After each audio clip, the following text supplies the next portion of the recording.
Pour ne rien manquer, abonnez-vous maintenant. Les Vraies Voix Sud Radio, le coup de projecteur des vraies voix. Et avec nous pour en parler, notre invité Charles Malinas. Malinas, ancien ambassadeur de France en Centrafrique et auteur Un intermède centrafricain, la France en Centrafrique chez l'Harmattan. Et puis on va revenir effectivement sur ce qui s'est passé au Gabon. La nuit dernière, oui. Et on va se poser cette question: est-ce que la France a encore un rôle à jouer en Afrique? On se souvient de l'époque où, quand il y avait un coup d'État qui allait contre nos intérêts, on pouvait intervenir militairement, ou d'un affrontement ethnique, on intervenait militairement. Il y en a eu au Tchad en 72, en 83, Kolwezi au Zaïre, qui n'était pas une colonie française, en 78. Alors, est-ce qu'il faut intervenir militairement ou pas? La Gabon, c'est un pays stratégique pour la France, notamment pour ses matières premières. Est-ce que pour vous, la France a encore un rôle à jouer en Afrique? Eh bien, pour le moment, vous êtes 88% à dire non sur Twitter. Charles Malinas, on revient avec vous dans quelques instants. Philippe Bilger, quand on pose cette question, forcément, déjà au dernier voyage d'Emmanuel Macron dans différents pays, on se disait, ça y est, le lien est rompu. J'ai l'impression, et j'attends avec impatience le point de vue de monsieur l'ambassadeur là-dessus, je me demande si, au fond, quelle pourrait être la politique alternative entre une opposition radicale à tout ce qui se passe dans ces pays, notamment fraude des élections, détournement des richesses des peuples pauvres, alors qu'il y a des richesses considérables qui sont appropriées par le pouvoir. Et deuxième élément, bien sûr, est-ce qu'il peut y avoir un juste milieu entre donc ce détournement et puis au fond l'aval que la France paraît donner en disant nous ne souhaitons que des élections régulières à propos du Gabon. Est-ce qu'on peut fonder une politique uniquement sur la morale, et est-ce que la France aurait pu faire autrement? C'est la question que je me pose et que je pose naturellement quand ce sera le moment à monsieur l'ambassadeur. Olivier d'Artigol. Pas mieux, si ce n'est que quel est cet effet domino avec un nouveau coup d'État militaire dans un pays d'Afrique francophone? Bon, là, on est à chaud dans l'événement. On a vu sur les dernières heures la tournure que ça prend. Mais je n'ai pas trouvé dans l'intervention d'Emmanuel Macron tout récemment sur le rendez-vous des ambassadeurs, si ce n'est un coup de colère sur les derniers événements, une véritable, si ce n'est stratégie, en tout cas des éléments permettant d'y voir plus clair dans notre vision, dans notre projet, à reconsidérer de fond en comble au regard des événements les plus récents. Jean Dorido.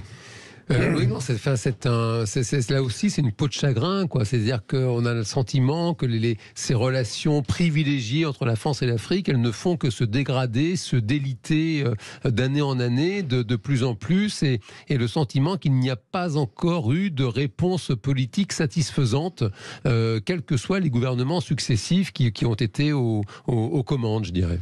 Charles Malinas, c'est avec nous, ancien ambassadeur de France en Centrafrique. Monsieur l'ambassadeur, est-ce que finalement, quand on a vu différents putschs ces derniers mois, est-ce que celui-ci était prévisible ? Oui, alors après coup, on peut toujours prévoir, et vous aurez toujours une bonne âme pour dire que c'était prévisible. La question n'est pas là. Ce qui se passe aujourd'hui au Gabon, c'est le produit comment dirais-je, d'une gouvernance qui va à volo, d'une forme de dictature entre guillemets, mais surtout l'installation pendant des années, des dizaines d'années d'une famille au pouvoir dans un pays, sans tenir compte de la volonté de la population. Bien. Et comme la France a contribué à cette à la gouvernance en question, à cette manière de faire, bien aujourd'hui, le sentiment anti-français, qui est le sentiment anti-Bongo, apparaît, et c'est logique. C'est ça le point qui me paraît le plus intéressant. C'est pas la même situation qu'au Niger, pas la même qu'au Mali. Les enjeux ne sont pas les mêmes. Alors, dans les questions qui ont été posées, moi, personnellement, je pense que la morale n'a rien à voir avec les relations internationales. Je dis pas qu'il ne faut pas avoir une morale personnelle, mais les nations, comme le disait le général de Gaulle, défendent leurs intérêts. Et la France n'a aucun intérêt, enfin, n'a aucune raison de ne pas défendre ses intérêts. Mais est-ce qu'en même temps, il faut, j'entendais votre sondage, 80% des personnes qui considèrent qu'il faut rompre, retirer. Bon. Non, qui pensent qu'on n'a plus de rôle à jouer. Qu'on n'a plus de rôle à jouer en Afrique. Oui, mais la question, qu'est-ce que ça veut dire jouer un rôle? Regardez, en Afrique, il y a les pays francophones des anciennes colonies, donc plus les anciennes colonies belges. Mais il y a des pays anglophones. Les relations de la France avec le Kenya, par exemple, avec le Nigeria, avec, je sais pas moi, toute une série de pays, j'ai ces deux-là qui me viennent à l'esprit, sont des relations équilibrées, normales, d'État à État. Et il n'y a aucune raison qu'on ne puisse pas développer des relations de ce type avec notre ancien, entre guillemets, précaré. Parce que c'est ça la question. La question, c'est qu'il faut sortir de la France-Afrique. Alors on dit, le président Macron l'a dit plusieurs fois, on en est sorti. Non, on a essayé. Quand j'étais en Centrafrique, par exemple, nous intervenions militairement sur un mandat du Conseil de sécurité des Nations Unies pour arrêter une guerre civile et permettre l'organisation d'élections. Mais nous avons respecté la totalité des choix des Centrafricains, y compris dans le choix de tel Premier ministre, l'élection de la présidente de transition, puis l'élection du président en 2016. Nous ne sommes absolument pas intervenus dans ce dispositif. Et je pense qu'elle est là la voie à suivre, c'est-à-dire avoir une présence si elle est souhaitée ou pas souhaitée, mais avoir des relations normales et équilibrées avec ces pays, de sorte à pouvoir faire du commerce, avoir une politique d'aide au développement, avoir aussi une prise en compte de toute la dimension migratoire qui est extrêmement importante aujourd'hui. Et donc on ne peut pas faire cela avec les schémas d'hier. Et au Gabon, c'est le schéma d'hier qui vient d'exploser. Voilà. Oui, mais il y a quand même pardon Philippe Bilger, il y a quand même une relation anti-française marquée quand même. Aujourd'hui, on l'a vu au Mali, on l'a vu au Niger. On voit bien quand même que les peuples ne sont plus du tout amis. Eh oui, mais c'est précisément parce que nous soutenions des régimes qui étaient honnis que lorsque les pays, alors soit avec l'armée, soit sous une autre forme, arrivent à faire valoir, les populations, arrivent à faire valoir leur volonté, même si cette volonté est complexe, eh bien, comme nous soutenions ceux qui étaient au pouvoir, évidemment, nous subissons la vague de la même manière, et c'est normal. Ça n'a rien d'étonnant. Monsieur l'ambassadeur, j'ai bien compris le début de votre réponse. J'entends bien que, en général, dans les rapports entre États, la morale n'a rien à voir. Mais vous parliez de relations normales et équilibrées, par exemple, avec le Gabon. Est-ce qu'il serait absurde de ma part de prétendre que lorsqu'on connaît véritablement l'immoralité d'un régime, je parlais de la pauvreté, je parlais des fraudes électorales. Est-ce que, dans ce cas-là, la France n'aurait pas le droit de s'en préoccuper davantage qu'elle ne l'a fait? Moi, je pense que justement, il ne faut pas s'en préoccuper. Pardonnez-moi, je vais à l'inverse de ce qu'un ancien ministre des Affaires étrangères français a préconisé sur le droit d'ingérence. Moi, je pense que le droit d'ingérence est une erreur. Je pense que c'est aux pays, aux nations, aux populations de régler leurs problèmes par des voies, si possible, démocratiques.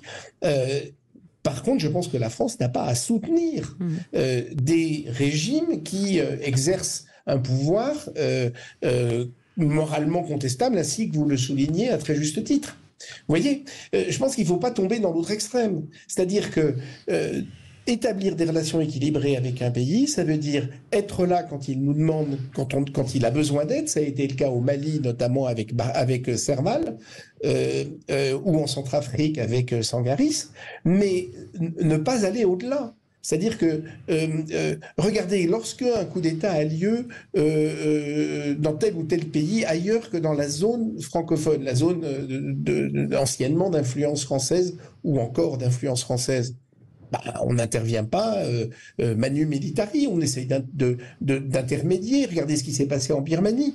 On essaye d'agir, quand je dis on, c'est les Nations Unies, tel partenaire, tel autre partenaire, mais de manière équilibrée, pas de manière intrusive comme nous avons eu longtemps coutume de le faire. Charles Malinas, on part au 0826 300 300. Déjà, notre auditeur du jour, Nicolas. Qu'est-ce que vous en pensez? Est-ce que pour vous, la France a perdu tout rôle en Afrique? Alors, je pense que la France n'a plus à avoir un rôle où on doit avoir une politique militaire, enfin avoir l'armée, on va dire, sur le territoire. Je veux dire, à un moment, on a colonisé à une époque, maintenant c'est fini. Chacun, s'il y a des coups d'État en Afrique, on sait que l'Afrique, ça marche assez comme ça. C'est-à-dire, on a une dictature et après on a un coup d'État. Ça marche assez souvent comme ça. C'est leur façon, à un moment... chacun ses problèmes. Je veux dire, quand on a eu en Ukraine, l'Europe s'est manifestée contre la Russie. Bah là, à un moment aussi, l'Afrique doit se manifester contre le coup d'État, contre Omar Bongo, Ali Bongo, plutôt pas Omar Bongo mais Ali. Voilà. Donc je vois, pour moi, non, la France n'a aucun intérêt à rester militairement. Par contre, a de l'intérêt côté uranium, par exemple pour le Gabon, l'uranium sur les richesses. Pour le Niger, l'uranium. Oui. Le Gabon, c'est plus le pétrole. Mais il y a aussi de l'uranium au Gabon aussi, pour info, mais aussi le pétrole si vous voulez. Mais après c'est pas aussi le gouvernement, c'est pas par exemple Macron ou autre chose. C'est faut pas oublier qu'il y a des sociétés qui sont là, installées là-bas, qui pillent les richesses, qui exploitent les Africains pour et donc les Africains voient que ça part. Donc je peux comprendre que que ces pays-là ont une image négative de la France et en plus avec la colonisation. Mais là, surtout ce côté militaire, on n'a plus aucun intérêt à y aller. Ça fait des années, partons un moment. Le Mali, le Niger, le Gabon, comme vous avez dit, par un moment partons. On va pas rester, je sais pas, au Maroc, il y a rien, en Algérie, il y a rien. À un moment partons. Et voilà. On repart au 0826 300 300. Olivier des Yvelines est avec nous. Bonsoir Olivier. Bonsoir à tous, bonsoir. J'écoute avec intérêt ce débat-là. Moi, ce qui m'intéresse, c'est pas forcément l'avis ou la situation de la France et l'avis ou la situation des pays africains. On voit très rapidement qu'on arrive aux questions de pillage de ressources dans ces pays-là, etc. Ce qui m'intéresse, c'est plus la position de la France sur la scène internationale. J'ai le sentiment que le rôle de la France en Afrique, qui est d'une part historique, c'est vrai, mais s'inscrivait aussi dans un espèce d'ordre mondial, et que la France avait aussi un soutien des pays qui sont ni africains ni français pour avoir ce rôle. Et le gendarme de l'Afrique, comme on disait. C'était un peu ça, et ce rôle, c'était un deal, on va dire. Mon sentiment, je suis pas un spécialiste, mais mon sentiment, c'est que ce rôle n'était pas remis en cause par qui que ce soit, il était même soutenu. Et ma question, comme Monsieur l'ambassadeur est là et que nous avons la chance d'avoir un expert des relations internationales, j'ai pas forcément le sentiment qu'aujourd'hui nos amis américains, par exemple, ou nos amis de l'ONU, ou voilà, nous soutiennent beaucoup. Soutiennent encore cette position de la France. On va faire réagir Olivier, on va faire réagir Charles Malinas. Charles Malinas pour répondre à Nicolas et Olivier. Cette réflexion me paraît tout à fait juste. Les partenaires internationaux confiaient à la France en quelque sorte une espèce de mandat d'agir sur ce terrain-là, même s'ils aidaient. Enfin, d'ailleurs en particulier au Niger, les Américains étaient et sont toujours très présents. Mais effectivement, ces mouvements actuels font bouger ces cartes-là. Mais d'une manière générale, les cartes bougent énormément. Parce que regardez, on parle beaucoup de l'entrée de la Russie avec son bras armé Wagner. Mais la Chine est extrêmement présente en Afrique. On parle de pillage par la France. Moi, je suis pas sûr que la France pille.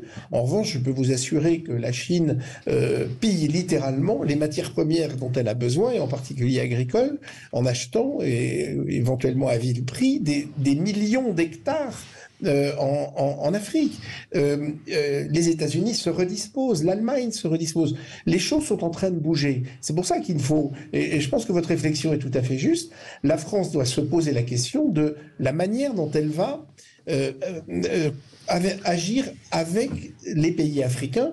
Moi, j'aime pas dire l'Afrique dans son ensemble, parce que regardez, c'est pas toujours simple, mais les relations avec l'Algérie, le Maroc, la Tunisie ne sont plus empreintes de cette inégalité qui marque encore les relations avec certains pays comme le Gabon, je sais pas, ou d'autres que nous avons nommés. Alors, je rappelle quand même que le Gabon est la 8e destination des investissements français, économiquement parlant. Philippe Bilger, on est quand même tenu aussi, nous, de préserver ces relations. Bien sûr. Mais je voulais savoir, et j'ai eu la réponse, est-ce qu'on peut concilier morale et intérêt? Est-ce qu'on peut concilier morale et intérêt, monsieur l'ambassadeur? Question. Ça, j'en doute un peu. Absolument. On peut concilier les intérêts et le respect des partenaires. Je suis pas sûr que ça ait à voir avec la morale. Un mot rapide, Olivier d'Artigol et Jean Dorido. Concilier morale et intérêt, on a bien sûr à défendre nos intérêts. Mais je suis d'accord avec l'expression, c'est un vieux schéma qui est en train d'exploser. Les relations entre l'État français et la famille Bongo depuis aujourd'hui plus d'un demi-siècle posent un réel problème et nourrit le sentiment anti-français, j'ai envie de dire à juste titre. Et il faudrait prendre vraiment la juste mesure de ce que cela a produit et tourner réellement la page. Dernier mot, Jean Dorido. J'ai une question à monsieur l'ambassadeur. Non, c'est trop tard là. J'ai une question parce que je constatais, j'entends parler de Français, de Chinois, de Russes. On a le sentiment que l'Afrique est systématiquement sous tutelle de puissances étrangères. Et en 10 secondes, monsieur l'ambassadeur. En 10 secondes, monsieur l'ambassadeur. Oui, je suis d'accord et il appartient à l'Afrique et aux pays africains de sortir de cette tutelle.